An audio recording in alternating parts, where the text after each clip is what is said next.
बच्चों, आज के इस वीडियो में हम पढ़ने वाले हैं आपके हिंदी सब्जेक्ट का पार्ट 5 जिसका नाम है सुनो और गुनो। तो यहाँ पर ये जो आधुनिक दोहे दिए गए हैं इनको किसने लिखा है? गोपाल दास सक्सेना नीरज जी ने लिखा है। चलिए यहाँ पर थोड़ा सा इनका परिचय देख लेते हैं।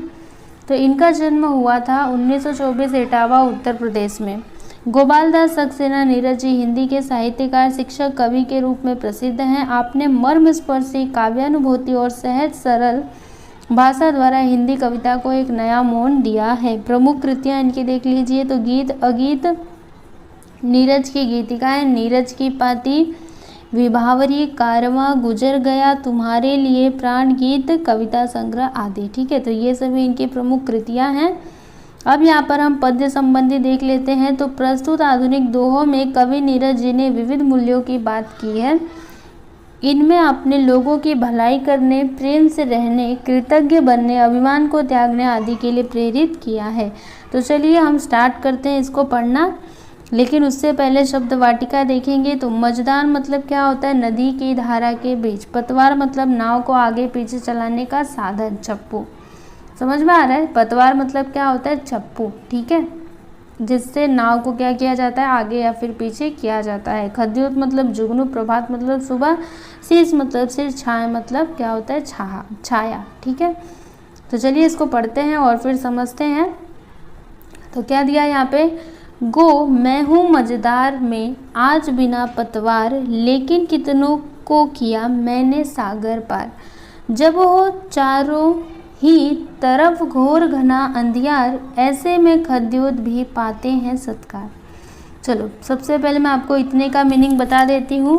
देखो यहाँ पे जो कवि जी हैं गोपाल दास सक्सेना जी, ये क्या लिखते हैं कि गो मतलब माँ, धरती माँ। ठीक है, माँ मैं हूँ मझदार में आज बिना पतवार, मतलब हे माँ मैं मझदार में फंसा हुआ हूँ आज बिना पतवार, मतलब मेरे पास पतवार, मेरे पास चप्पू भी नहीं है। चप्पू मतलब क्या, मैंने आपको बताया था, जिससे नाव को क्या करते हैं? आगे पीछे करते हैं। ठीक है, तो यहाँ पे लेखक जी क्या बोल रहे हैं कि हे माँ मैं हूँ मझदार में आज बिना पतवार, लेकिन मैंने क्या किया है? कितनों को किया मैंने सागर पार। आज मैं मझदार में फंसा हुआ हूँ। ठीक है, आज मैं यहाँ पे फंसा हुआ हूँ, लेकिन मैंने ही क्या किया है? कितने लोगों को सागर पार किया है। तो यहाँ पे इनके कहने का मतलब क्या है? देखो कई लोग ऐसे होते हैं ना, कभी कभी वो तो हमेशा सबकी हेल्प करते हैं, लेकिन कभी कभी वो किसी मुसीबत में फंस जाते हैं और उस टाइम पे उनकी हेल्प करने के लिए कोई भी नहीं आता है।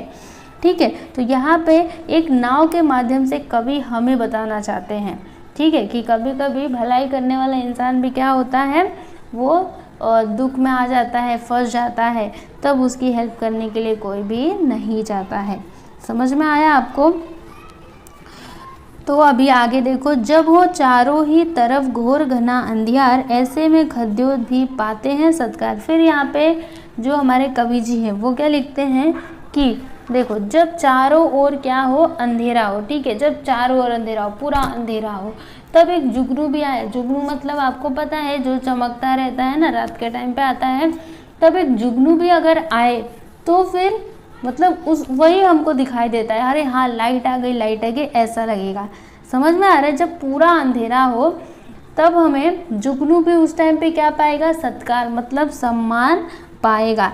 तो यहाँ पे इनके कहने का मतलब क्या है? देखो जब क्या होता है, जब समझो बहुत सारे व्यक्ति हैं, ठीक है, उन लोग को किसी के पास कोई नॉलेज नहीं है, सब बेकार है, लेकिन अगर उसमें कोई अच्छा इंसान है तो उसको सत्कार मिलता है। उसके पास थोड़ा सा भी अगर नॉलेज है देन वो क्या पाता है? सत्कार पाता है। क्यों? क्योंकि वहाँ पे तो सब बेवकूफ़ बैठे हैं ना, उसमें अगर उसके पास थोड़ा सा भी दिमाग है तो फिर उसको सम्मान मिलेगा। ठीक है, यहाँ पे लेखक जी के कहने का मतलब यही है। क्या कहते हैं कि जब चारों तरफ अंधियारा हो तब जो जुगनू रहता है वो भी क्या पाता है? सत्कार पाता है। समझ में आया आपको?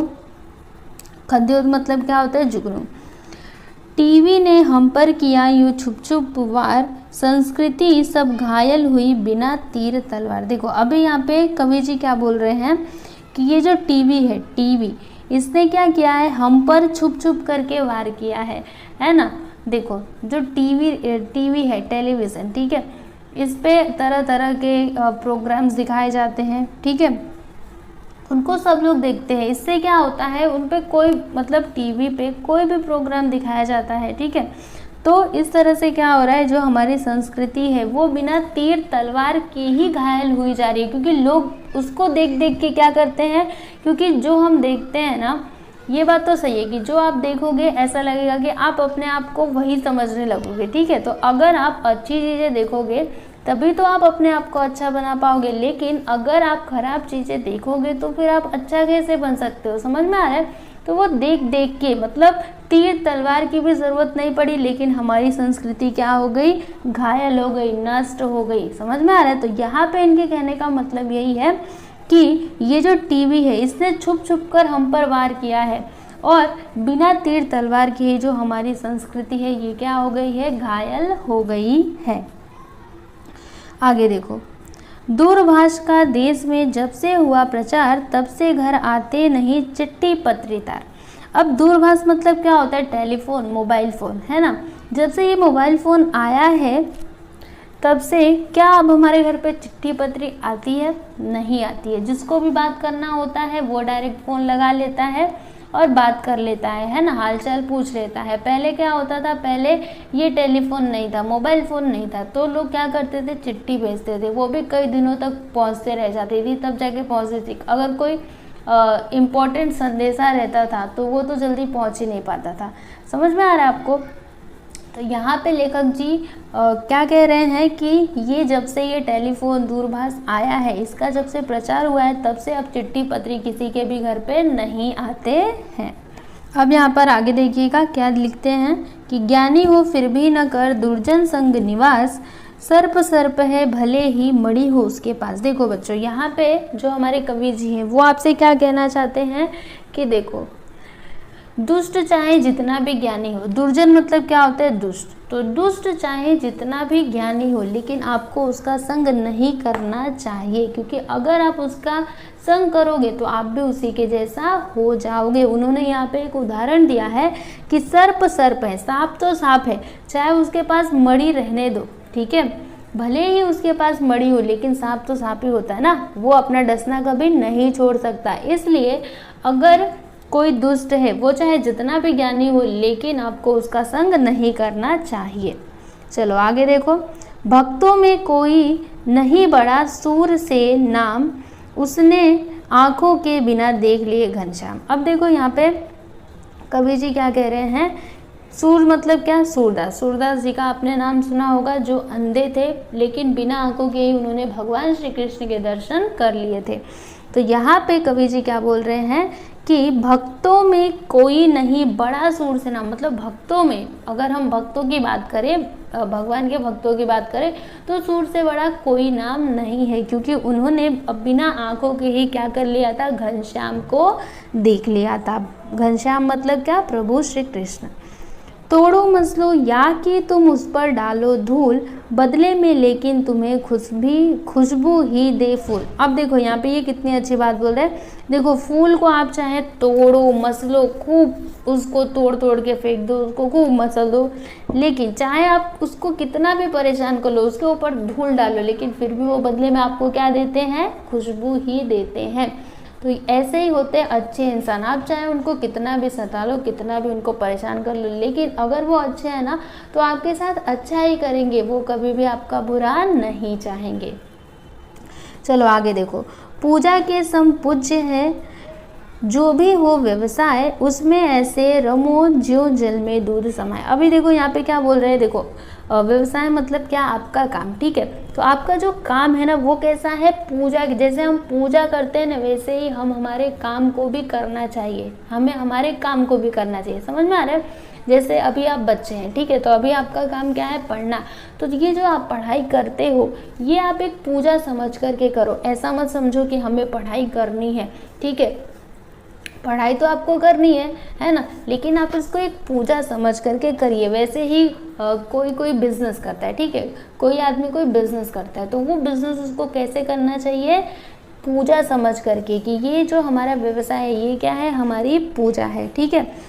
उसमें ऐसे रमो ज्यो जल में दूध समाए। देखो यहाँ पे कवि जी उदाहरण देते हुए कहते हैं कि आप अपने व्यवसाय में ऐसे रम जाओ जैसे जो दूध रहता है वो पानी में कैसे घुल जाता है, क्या आप उन दोनों को फिर अलग कर पाओगे? नहीं। तो आपको भी ऐसे ही क्या करना है, हो जाना है अपने काम के साथ, अपने काम को बड़े ही ईमानदारी और मेहनत के साथ करना है। हम कितना जीवित रहे इसका नहीं महत्व, हम कैसे जीवित रहे यही तत्व अमरत्व। देखो यहाँ पे कवि जी क्या बोल रहे हैं कि हम कितना जीवित रहे इसका नहीं महत्व, मतलब आप कितने साल तक जिए इसका कोई महत्व नहीं है, ठीक है। भले ही आप 100 साल तक जिए, ठीक है, और अगर आपने इन 100 सालों में कोई अच्छा काम नहीं किया, कुछ नहीं किया, तो फिर आपके जीवन का मतलब क्या है? समझ में आ रहा है? बस आप आए, जिए और चले गए, तो इससे कोई मतलब नहीं है। आप कुछ ऐसा काम करो, कुछ अच्छा काम करो, सबकी मदद करो, ताकि आपके जाने के बाद भी लोग आपको क्या करें, याद करें। तो यहाँ पे कवि जी ने क्या बोला कि हम कितना जीवित रहे इसका कोई महत्व नहीं है। हम 100 साल जिए, 50 साल जिए, 60 साल जिए, इसका कोई महत्व नहीं। महत्व किसका है? हम कैसे जीवित रहे यही तत्व अमृतत्व, मतलब वास्तविक क्या है, हम कैसे जिए, हमने लोगों के साथ कैसा व्यवहार किया, किसी के साथ अच्छा काम किया या फिर बुरा किया, हम कैसे रहे, ठीक है, अपना पूरा जीवन हमने कैसे बिताया, यही तो वास्तविक है, यही तो क्या है, सत्य है। समझ में आ रहा है? जैसे कोई इंसान अच्छा काम करके चला जाता है तो हम उसको हमेशा याद रखते हैं, तो उसने क्या किया, अपने जीवन को सफल बनाया। समझ में आ रहा है? मतलब उसको ये जो जीवन भगवान जी ने दिया था उसका उसने क्या किया, सदुपयोग किया, उसको बर्बाद नहीं किया। चलो आगे देखो, जीने को हमको मिले यद्यपि दिन 2-4 जिए मगर हम इस तरह हर दिन बने 1000। अभी देखो यहाँ पे कवि जी क्या लिखते हैं कि जीने को हमको मिले यद्यपि दिन 2-4, मतलब भले ही हमको जीने के लिए क्या मिले, कम ही दिन मिले, लेकिन हमें ऐसे जीना चाहिए कि जो हमारा दिन है वो कैसे बने, 1000 दिनों के जैसा बने। मतलब भले ही हमारा जो जीवन है वो 30 साल का है, 20 साल का है, 50 साल का है, बस मतलब थोड़े ही समय का है, लेकिन हमें ऐसे जीना चाहिए कि हर दिन कैसा लगे, 1000 दिनों के जैसा लगे। मतलब हमें अपने जीवन में क्या करना चाहिए, अच्छे अच्छे कर्म करने चाहिए। समझ में आ रहा है आपको? चलो आगे देखो, अहंकार और प्रेम का कभी न निभता साथ, जैसे संग रहते नहीं संध्या और प्रभात।